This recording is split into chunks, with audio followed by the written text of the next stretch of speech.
இட்லி தோசைக்கு ரொம்ப சூப்பரான டேஸ்ட்டில் தக்காளி கார சட்னி இந்த மாதிரி செஞ்சு கொடுங்க. எல்லோரும் ரொம்ப விரும்பி சாப்பிடுவாங்க.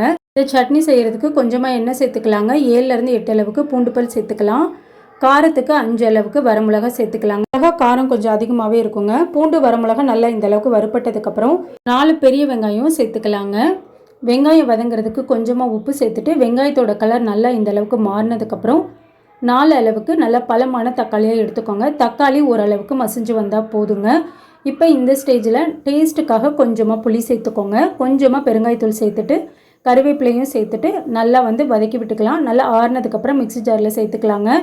சட்னிக்கு தேவையான அளவு உப்பு சேர்த்துட்டு நல்லா நைஸாக அரைச்சி எடுத்துக்கோங்க. இப்போ தாளிக்கிறதுக்கு கொஞ்சமாக எண்ணெய் சேர்த்துட்டு கடுகு, கருவேப்பிலை, 2 வரமிளகா, நம்ம அரைச்சி வச்ச சட்னி, கொஞ்சமாக தண்ணி சேர்த்துட்டு 3-4 நிமிஷம் நல்லா கலந்து விட்டுறலாங்க. நான் இந்த கன்சிஸ்டன்சியில் எடுக்கிறேன். நீங்கள் ஸ்டோர் பண்ணி வைக்கிறீங்க அப்படின்னா ஒரு 3 நிமிஷம் கிட்ட நல்லா சட்னியை வதக்கி விட்டுக்கலாங்க.